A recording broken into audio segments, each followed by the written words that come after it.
زیارت عراق پارٹ 6۔ زید بن علی ہے کہ یہ ہمارے چوتھے امام زین العابدین علیہ السلام کے بیٹے تھے اور پانچویں امام محمد باقر علیہ السلام کے چھوٹے بھائی تھے۔ یہ امام زین العابدین کی اولاد میں امام باقر کے بعد سب سے زیادہ محترم اور امپورٹنٹ شخصیت ہیں۔ ان کے بارے میں شیخ مفید لکھتے ہیں کہ یہ بہت شجاع، متقی، سقی اور اس کے ساتھ ساتھ فقیہ بھی تھے، یعنی مجتہد تھے، اور یہ ہماری بہت عظیم کتاب صحیفہ سجادیہ کے نریٹر بھی ہیں۔ چھٹے امام جعفر صادق علیہ السلام جو کہ مدینے میں تھے، ان کے دور میں یعنی 120 ہجری میں انہوں نے کوفہ میں بنی امیہ کی باطل خلافت کے خلاف قیام کیا، یعنی آرمڈ موومنٹ یا ریولٹ سٹارٹ کیا،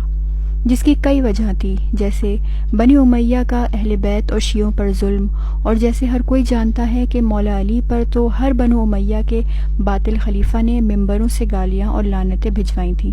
لیکن ان کے دور کے خلیفہ نے مولا علی کے ساتھ ساتھ بی بی فاطمہ، امام حسن، امام حسین اور بلکہ کچھ موقعوں پر تو رسول اللہ تک کو گالیاں اور لعنتیں بھیجنے سے نہیں چھوڑا۔ اور پھر 120 ہجری 2 صفر کو بنی امیہ سے جنگ کے دوران حضرت زید کو ان کی ہی فوج کے ایک شخص نے، جو کہ بنی امیہ کا ہی آدمی تھا، اس نے ان کے ماتھے پر تیر مارا، جس کی وجہ سے بعد میں یہ شہید ہو گئے، اور شہید ہونے کے بعد مولا علی اور بی بی فاطمہ کی طرح ان کو بھی بہت سیکریٹلی دفن کیا گیا،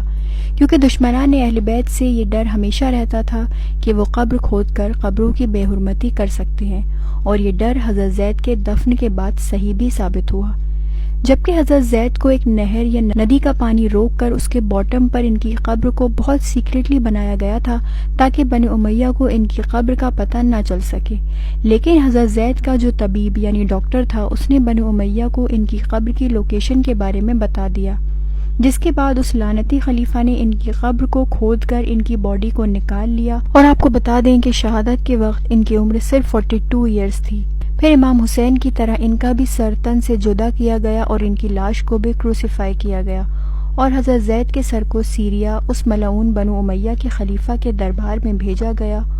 اور صرف یہی نہیں بلکہ اس کے بعد روایات میں ملتا ہے کہ 4 سال تک ان کی بنا سر کی لاش کو کوفہ کے سٹی سینٹر پر لٹکا کر رکھا گیا، یا اتنے دن تک لاش وہاں لٹکی رہی کہ روایات میں ہے کہ جانور ان کے جسم کا پورا گوشت کھا گئے اور صرف کچھ ہڈیاں باقی رہیں،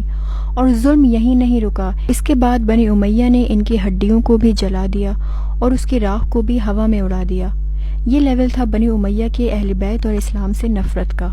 وہ باطل خلافت جس کی بنیاد اللہ اور رسول کے حکم کے خلاف علی کے حق کو مارنے پر رکھی گئی تھی، وہی آگے چل کر جب بد سے بدتر ہوئی، اور معاویہ اور یزید اور اس کے بعد جتنے بھی باطل خلیفہ رہے، سب نے ایک کے بعد ایک بغض علی اور بغض اہل بیت میں نہ صرف اولاد رسول بلکہ ان کے شیعوں پر ایسے ظلم کیے کہ جن کو بیان کرنا بھی ممکن نہیں، اور وہ ظلم آج تک جاری ہے۔ اور اس بنی امیہ کی آج بھی جو ناجائز نسل اس دنیا میں زندہ ہے، وہ کبھی پاکستان میں شیعوں کو بوم بلاسٹ کر کے اور کبھی گولیوں سے شہید کرتی ہے، تو کبھی صدام ملعون کی شکل میں بے انتہا بے رحمی سے الگ الگ طریقے سے نہ صرف شیعوں کو قتل کرتی ہے بلکہ بیان نہ کیا جا سکنے والے ایسے ظلم کرتی ہے کہ جس کے گواہ ہسٹری اور آج پوری دنیا ہے۔ لیکن اس سب کے باوجود بھی اس بنو امیہ کی بد نسل کے وہ بد نسل پیروکار آج بھی دنیا میں موجود ہیں، اور ان کی پہچان یہ ہے کہ یہ لوگ صدام جیسے بدترین ظالم، جو کہ ہمارے وقت کے یزید ہی تھا، اس کو اپنا آئیڈیل اور ہیرو مانتے ہیں، اور ان میں سے کچھ لوگ تو ISIS اور القاعدہ جیسے ٹیررسٹ آرگنائزیشن جوائن کر کے واصل جہنم ہو جاتے ہیں، اور جو زندہ باقی ہیں وہ یہ عقیدہ رکھتے ہیں کہ شیعوں کو قتل کرنے پر ان کو جنت ملے گی۔ یہی وہ لوگ ہیں جن کی وجہ سے آج پوری دنیا میں اسلام کو ایک دہشت گرد دین سمجھا جاتا ہے، اور مسلمان پوری دنیا میں بدنام ہے، اور اس طرح کی یزیدی فکر رکھنے والے ٹیررسٹ ملوں کو وہابیت کی شکل میں پوری دنیا میں ایکسپورٹ کیا گیا، جس کی فنڈنگ میں سعودی عرب کا نام